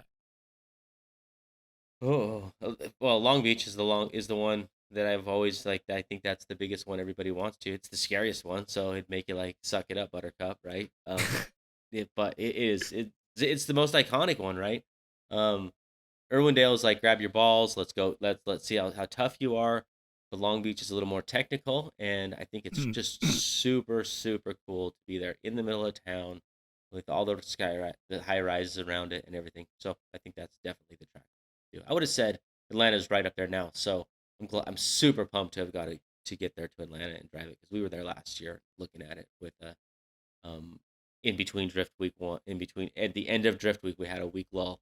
We went over there and watched, and I was like, yes, this looks like fun. Like, that's why I got into drifting, not for E-Town kind of tracks. I got into drifting for Atlanta kind of tracks. Like, I want to go fast. Like, I want to scare myself. I want to have to, like, on the line go, okay. Like, even Atlanta though, I don't think it scared me. There wasn't like a scary part. It's not like hitting a triple moto. Like, you've never hit the line before. You're at the bottom of a big huge jump, and you're like, all right, we're gonna do this. And you don't ever. When I look at that line on a motorcycle, I'm like, if you don't have this dialed, you could break your back and never walk again today. I never felt like that in drifting. Like, it was always more like calculated or what, I don't know, but it was never. I never felt like I was going to die. So. So you're telling me we need more dangerous tracks, is what you're getting at. That's why I love Atlanta and Salt Lake. I love the fast ones. I love it really fast. Like, Salt Lake was super cool. Like 100 mile an hour entries. Yeah. Pretty rad. Yeah. I'm excited. I keep talking about it, and I apologize everybody listening. Like, I want Salt Lake, but backwards. I think if you were to go into that first turn, like full clip into that big sweeper, be so sick. And then you have slower corners to like make up for the rest of it. And then you're going up that hill, which I like to see. I like when we're going up hills, just because it like loads the engine, kind of makes the cars do some weird stuff. Like, it adds a little bit of a different flair to what we're doing. I like that. I didn't think of it, envision it until you just said it, like my spotter did. But like, I think that'd be rad to come into that entry there. You keep your speed up a lot more throughout there, and then like choke it down as the course went on, rather than coming and choking it down and then trying to gain speed throughout the course. Right, and you're coming like at the crowd. Like, you're literally coming at that first like section. That would be the only thing that maybe would concern me, is that if you biff that, like, there's only 30 feet of gravel and then wall and then crowd. So like, that might be why they don't do it. I don't even know. I don't feel like it's all that dangerous, to be honest with you, but I'm not. I don't think you're a great judge of. Yeah, I was gonna say, I don't think you're a great judge. We do it because we like to scare ourselves. Yeah. No, I mean, I get put at the edge of a cliff, maybe, but like, you know. What else are we here for, right? Put on a show. Is there any tracks right now that you would like to see on the roster? Like, since you've driven kind of a fair bit of them, is there something that we're not doing right now in FD that we should be? You know, I don't have anything in mind necessarily. I mean, I've listened to you ask that to Turk, and I was actually kind of thinking what I like. You know, I like elevation changes though. Oh, so yeah. Okay. I just said it in my head. I want to see Sonoma. I love elevation changes. I mean, that just makes it's another element to figure out. It makes it harder. Makes it like coming over the top of a blind hill, just matted, and you knowing that if you let off for any second, that guy's gonna pull you, and that just separates the men from the boys, right? Because like that's where you gotta pull all the balls out. Like, when you're coming up the top of that rise, if you want it, you can't see anything. You'll stay in it, and you don't care. And if you're dead all scared, you'll let off, and you just lost. So yeah. But every time I go to, we've been doing the shootouts there at a winter jam, and I get, well, one year we got there and I did like 2 runs on the shootout thing, of course, and I went straight over to winter jam, and it was like, why'd Rudy leave? Isn't he doing the comp? And I'm like, yeah, but I came here to drive winter jam. I never get it. I never come to drive. I don't ever get to drive winter jam. So I went. I jammed on winter jam the whole weekend. And I came back over for the comp right before it started, and they're like, "Oh, I did." And then I won the comp. But it was like, it was so funny because I was just like, yeah, I'm here for winter jam, like, or the run. Excuse me, for the run summer jam at winter jam, because it was just, I love the over the top there. It's super fun. So. Okay, what series? Let's say you're given unlimited budget, and you can go run any other series other than Formula Drift. What one would you run? Anywhere in the world. It doesn't have to. I honestly don't even want you to tell me a US one. Yeah, I mean, realistically, like, probably what is Peter right running right now is a DMAC. I think they're over there running. Yeah. I mean, couldn't put all of the circuits together in my head to do it, but I think that one looks like one of the higher level ones. I feel like the drivers over there and the Mhm. cars are over there are pretty ballers. So every time I watch that series, I'm like, yeah, these guys. It's not like some of the Japanese series are just like, like, whatever. Like, Yeah. but there's a few courses though that would be fun, but not the full series. I think DMAC probably has some pretty rad series or facilities. Facilities. Ooh, good way of putting it. The one arena thing is pretty crazy, and it's got like 15 or 20 transitions in it or something. The Aussie one, right? Or for the one in Australia, but New Zealand. I The think so, one, yeah. yeah, the DNZ one. That was serious. Yeah. I would love to go do that one, the one that Luke was driving, and yeah, through the infield there. That looked super super cool. I have no Yeah. desire to go do the Red Bull like drift champ. What is it? The drift shifters? Yeah, whatever. Where there's nobody else on the course. It's like a with you. freestyle. Yeah, Yeah. I have no desire to do that. It's an interesting take. Like I like in the regards that like it is different than what we're normally seeing. I think that's the thing, because like it's very easy to take drifting and be like, oh, it's only tandem. Like I'm a big fan of there's one called like Vibes where it's like team drifting, where you have like 3 cars and it's all about how in synchronous you can be. And like shit like that, I'm like, oh, that's cool for somebody who is 100% style. Like that's all they do. They just jam with their buddies. They're really good with their buddies, because we've all seen it. Like you see 3 guys come out with matching liveries, matching wheels, and you're like, oh shit, they're about to get down. And it's cool to see. It's just not tandem competition. Right. I can see you doing that. I mean, you got 3 cars that are all similar. Like, right. Oh, I mean, all of them are. I've really been on a competition kick level. Like I've been on that lately. Even driving down the road the other day, like we can go do this jam event. And I'm like, I just want to do comps.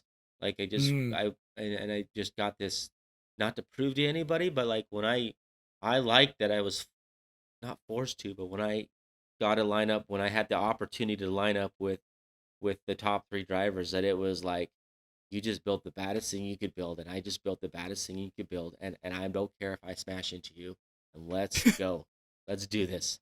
Like usually, a lot of the times, it's like I don't want to wreck my car this weekend. I got to make sure we get through the weekend. I got whatever, right? There's some type of management going on at all point, and it all goes out the window when I line up with him, and that's what I truly love about it. It's just like build the coolest, raddest looking thing you could build, and you're gonna go smash into it to each other. That's what I dig about it. Yeah.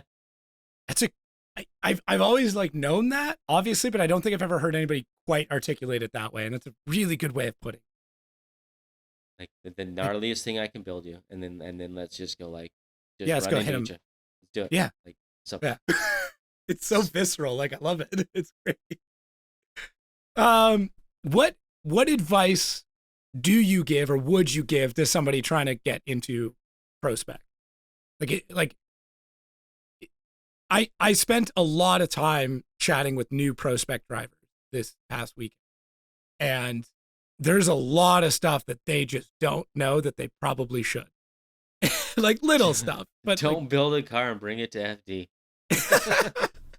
I did it. I'm guilty, but I didn't have. I kind of didn't have an option. I was already like, I had 6 months before to think I had my stuff planned out. But no, 100%. Do not build unless you have enough money that you can just use FD as your testing grounds.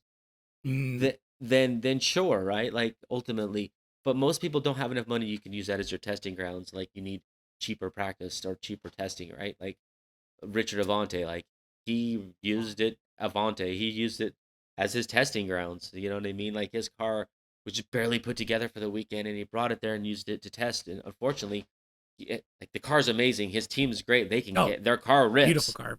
But they just got he just tried to test it at FD, and that was, I think, that's the expensive. I wouldn't say mistake. That's the expensive test session. Right. So you would say, just like if you've got a PROSPEC car that's working, like just bring that out. Add a teeny bit of power to it, if anything. If you got a car that works, like right, just like the number one thing you can do is if you need to add a little power adder, or just drive it. If it makes 550 wheel, just bring it to the comp and drive it. Good example is Well, that The was kid. yes, Yeah. one. There's your one in prospect. I was gonna go lead to not Casey Cole, but M-Spec with Oh, Stookie. Stookie. He drove his pro spec car in pro last year and did how Right. well? He said he On didn't 255s. in a Yeah, car he and he didn't did it even on. change. Right. Okay. You know, I mean, like, not that I've been creeping on you, but I've listened to all the words that come out of this podcast, right? Oh shit. Right? Like that's what he said to you. He's like, no, I built a car for well, I built it at Prospect and I didn't change it. I built it in pro and we ran it and it did Yeah. very well. And I believe that was his advantage coming into pro is he didn't have a car that changed. It just worked. Same with my car coming in this year. Like we've just like I didn't take it apart and do a whole lot of things. I pulled the clutch out. I got it freshened up on a few different things, but we kept the car together and just kept making it better and better and better. So then when we came into the season, it wasn't an auto restart. It wasn't like I didn't have to nut and bolt everything. I had one bolt that came loose for the whole weekend, and like the car worked phenomenally. Like so that's the number one thing, having a car that works, that you just are not messing with all the time. Just like your car that it's your right hand. It goes to the same spot every time. There's no thinking on it. So yeah, That's a that's good way it. of putting it. I found out this weekend that Robert Thorne still has a stock gas tank in his car. Yeah, that blows me away. I didn't think you could even I have that in pro. Could you? I mean, I guess you I can. I mean, past tech. I mean, Yeah. I was up on the line. It was just him standing there, and I was just walking through hot pits. Like during practice, I was trying to be in hot pits to like see what's going on. He's just standing there shooting the shit and looking at the car. I'm like, man, this is really simple. He's like, yep. And he points. He's like, stock gas tank. And I'm like, what? He's like, yeah. He goes, it's highway rated. Why not? And I'm like, that's not wrong. Like it's in a good spot. It's hidden. Like, Yeah, I guess so. Yeah. They're a little more hidden and in those and he's chassis. a front mount rad. He's got a front mount rad. Wow. And I was like, okay. Like, and then I see a rad in the back. I'm like, well, there's a rad in the back. He goes, no, it's water to air intercooler for the supercharger. Yeah. I'm like, holy shit. And like, he obviously has some room to improve in pro, but like, he didn't go out there and make a fool of himself. Like, he didn't go out and look terrible. It's definitely a completely different story than ProSpec. He's got a lot to learn, but like, nobody's talking about how bad Robert Thorne did, Right. or how out of place Robert Thorne looked. They didn't have a great weekend. That's it. I just like, holy shit. You gotta have a good weekend to look good with those boys, though. Oh yeah, yeah. You have to have like a perfect weekend to even make it at a top 32 now. It's crazy. Mm-hmm. Like the level just went up again. Oh, it's dude. This past Atlanta was in my opinion the greatest FD event I've ever watched. Like going back and looking, but even between like ProSpec, like the drama and ProSpec, all the craziness that happened there. We have to get into all of it, but like it was wild. I'll have my podcast with Casey Cole at some point in time to talk about that. Oh man. But ProSpec was nuts. You drove like crazy. You kind of came out of nowhere, to be honest with you. Like, if you told me at the beginning of the weekend Rudy Hansen was going to win the event, I'd be like, okay, well, maybe. But like, you just came out and crushed it, consistent all weekend. Ben came out and did insane things. Everybody drove like madmen. Guys that I thought were going to do well did terribly. Guys that I had no idea who the hell they even were did great. Yeah. And then Pro comes along and Von Gittin has a perfect event after taking a year off. I'm like, you couldn't write this shit. Like, yeah. It was an awesome. Also, it was awesome. Can you confirm for me that Formula Drift is not scripted? Oh my gosh, right? Like there was nothing scripted about the weekend. We were so lucky though. We had really a flawless weekend. Like the only thing that could have been better would have been P1, like from the beginning of the weekend. But other than that, like our car was so good. We came in with the right gears from the get-go, like everything. Like we did a lot of research on what gear ratios we wanted, had some other help from teams, and the car just worked so well. Just a couple twists on the old fuel suspension coilovers, and the car was good plug. Yeah. Oh yeah. Odie's amazing there. Like he's helped me out so much. His suspension, like I don't remember the team, but there was a team in there, and like plug-in or not, like they're like, we just pulled our suspension off there and we put fills on it, and we didn't even adjust them. We put them in the middle, and our car went from like garbage to amazing. Like so, like I'm a believer, 100%. His stuff was so good. Yeah. who are you talking with like on either pro or prospect regularly? Because you've name dropped a bunch of guys. Not shitty, you just No, have. Like we all kind of know each other at this point. right? So But who do you talk Rome's to? my number one go to because we've been like we kind of he's been about a year and a half ahead of me on his journey of this whole thing. We've kind of got into drifting together. He saw me Okay. when I got the um which is honey butter. He saw me when I bought that car the very first day, the very first event when I purchased it in California, and I was driving home. We stopped at Apple Valley, and so like Jeff Lent, Is I it bought called honey butter? Sorry to interrupt. yeah. Is that the My wife names them all, so because we get so confused in the shop. What car are you working on? We need this part for honey butter, this part for blue balls, or this one for Svetlana, or whatever. So it keeps them all a little separate there. Okay, So sorry to interrupt. I had to know. I was like, are you talking to your wife or did you no, just name your car honey butter? no, no. It was like it would like we named it that after like every time we'd get in, it drove like butter. Like it was the consistent car. It never gave us problems. It worked every weekend. It didn't break on us. Like and it just was smooth. And that was because it was a car we both learned in. Yeah. Like I drove it a ton. So Okay. Sorry. yeah. We can go back on topic. You talked to Rome a bunch. He was there for Apple Um, Valley. yeah, no, like Rome's like my go-to guy. Like he's just so outgoing. He's like easy. He like and like, uh, not that he talks to me more than me because like we from the beginning, but he helps everybody, right? But like Oh, he he's just wants a to see great this guy. sport grow, just like any one of us. Like I love getting people in there for ride-alongs because I want to see them like just like me. The minute they get out of my car, going, oh yeah, I'm gonna just ruin my life with this. Yeah. Let's go. This is my personality now. Yep, this Yeah. is it. This is I am drifting. Yep. So no, like Rome. I've talked to Rome a little bit. I've talked to Jonathan a little bit. Anybody I can really like Chelsea a little bit. Not near as much. He's always busy, but he'll always if I've got like suspension questions or just like send him a video. What do you think about this answers? He's always there to answer. And realistically, I'll go bug every single one of those guys and try and get a little bit of information out of every single one of them, right? Some of it you feel like it's helpful, some of it you're like whatever, right? But like just from like Simon Olsen to Osbo to Ryan Turek, like all of them, I'll try and get a little bit from them. But the number one go to is Rome. He's just very helpful. We have a lot of the same car. Like my motor from last year came from him. He helped me source it. We talk Okay. about blower cooling issues. I've gave him some ideas on pumps for it. So we always are like, he's like, I just got this problem fixed. This is how you fix it. And I'm like, okay, so I fixed this problem. This is how you fix it. We're kind of just piggybacking off of each other. And then now, obviously, as well as he's doing, I'm like, here's my footage. Tell me where I suck, please. And he did that from Hot Pits or not LS Fest. I went to LS Fest and I'm like me and Odie battled, and I'm like, okay, here's my footage of Odie. Like I did my Bobby, my media guy. He just threw an over under on it, and we posted it online. I pulled it off of there, and I'm like, okay, here's my over under. Tell me what I'm doing wrong. He's like, okay, you're there, and there. So he's been very helpful, like 100%. That's good. So those are my go-to guys.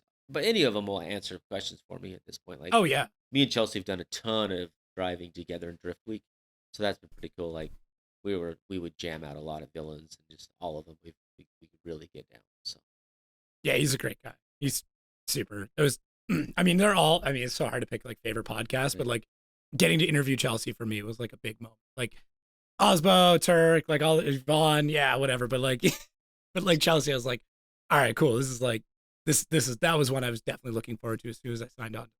Yeah, for sure. No, he's Yeah. fun. He's one of my.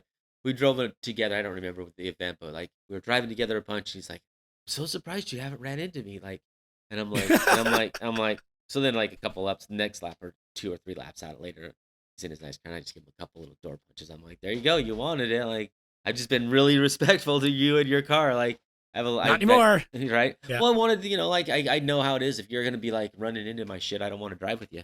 Like, you Yeah. know what I mean? I want somebody that can be getting doors and not destroying our equipment too. So Yeah. yeah, There's a difference between like, bumping and hitting, right? right. So, yeah. So what's the rest of this year look like for you? What's the schedule? What are you hitting up? Where can people find you? So we're gonna be doing all of the hot pit festivals with me and the wife. We're gonna go home and actually put a new motor in one of those cars so that we can make a little more power. We're probably only like 350 at that event, so that car did not perform like I wanted to. So I'm gonna try and get about 580 to the crank out of another motor that we're working on right now. Cool. Get that together in like 6 weeks for that event. I don't think we're gonna do any grid life events. And we might go over to Albuquerque and do no coast. Go hang out there, take the Okay. G35s, and just do like basically opposite of ice drifting, but in the hottest weather available, and just go run into each other and just bounce off of each other. So I have so much fun, just kind of simply said, destroying the cars, and we can destroy those cars. So yeah, I love doing that. Then obviously, we're gonna go to Hyperfest this next weekend. We'll be there with Luke. I'm excited to drive with him. He's like one of my favorite people of all times to drive with. And then um, we were gonna do a 50K and they canceled it, so we might stay after Right. E Town and do the other 50K. So we're gonna try and get that one done. Um, and that's like we'll just fill in like we left like August open, and we'll probably just fill in some other random dates there with whatever. Just goes Hmm. That's crazy. So trying to get in basically every weekend that's available. Point. Yeah. Oh, dude, we when we came to Atlanta, we did so. Let's back up on what it took to really get here. We loaded up. We went to Vegas. We did LS Fest Right. in the black 2-car hauler. We drove back home. I unloaded those 2 cars. We pulled the pro car out because I didn't want to wreck it potentially. Loaded it into the pro car trailer. Prepped the other 2 cars that we just did the event with. Loaded them onto the wedge. Took 2 trucks and 2 trailers down to Vegas. The wife drove one of them. She drove the 60-foot truck trailer. I drove the wedge. We drove them down to Vegas, and we stayed at my buddy Josh Stewart's house, who I gave a ride along 2-3 years ago, and now ruined his life. And now he just is like just spewing money on drift cars. Totally ruined his life, straight up. Like he was Yeah. not into drifting, and now is like drift car, drift car, drift car, drift car. That's all he can do. So ruined his life, and then stayed at his house. Left the pro car trailer at his house. Drove to Hot Pits. Got to Hot Pits. Slept on the ground at Hot Pits in the parking lot there. Did Hot Pits event. Got beat by my wife. Loaded up both of the cars. Loaded both of the cars. Drove back to Vegas. Got to Vegas at 2 in the morning.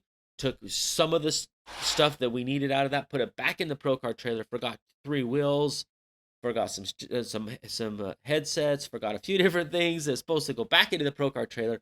Loaded that up. Drove straight 40 hours straight to get to Atlanta. And got to Atlanta like Tuesday. But like we had like leading up into it is like because those weekends are back to back, it really makes it hard to like organize it all.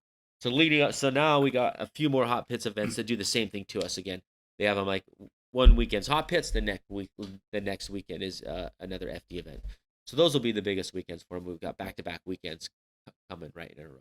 So Jesus. but that's what we do. We enjoy it. That's I can't say that's what I want to do. I don't love the back to back weekends, but like I feel good coming off of them. Like if you can get a a little momentum coming from that other weekend, it definitely culminates into the weekend after. I feel like so. That's crazy, dude. You're an animal. Yeah, you're an animal. I don't know how you're doing it all. It's nuts, but it's working. The best So sidekick ever. there you go. Yeah. Yep. Sick.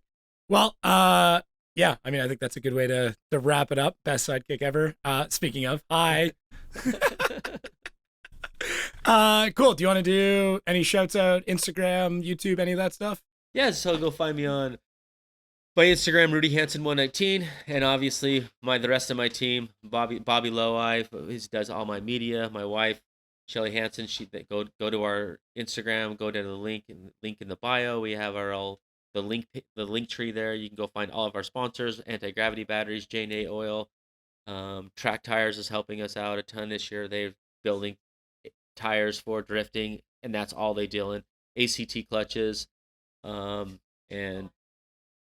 Quick Trick Alignment. My wife's yelling at me other ones to say Quick Trick Alignment. We got so many people that have been helping us out, so to help us get there. And so, but the main ones. And, like Cat Daddy Tuning, my tuner. I gotta plug him. He's amazing. And then just like Bobby, my media guy, who's believed in me and like slept in the back seat of the truck for like 200 days straight. Just like this does it.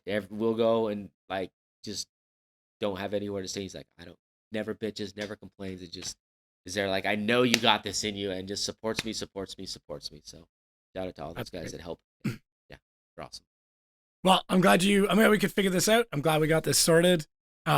Super stoked for you. I'm incredibly excited to see what the rest of the season looks like, because you're, like I said, you're driving like a madman. It looks like everything's coming together. So I'm big happy. You need to get another one of these, because you're gonna need to leave this one here for round 2.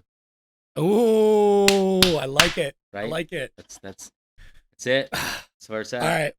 Well, thank you everybody for listening and or watching. If you're not listening, definitely watch. And if you're not watching, maybe listen. I don't know. We're trying to like make sure everybody gets it everywhere. Do you watch on YouTube or listen on audio? I listen on audio because I'm always trying to work I'm like driving to like Home Depot to get materials, and I'm listening to this. Sick. Well, thank you again, everybody, for listening and or watching. We'll have links for Rudy and his wife in the comment section or the show description or whatever. Make sure to give him a follow. Make sure to follow the rest of this year with him, and yeah, we'll catch everybody next week. Yeah. So thank you. Thanks again, man.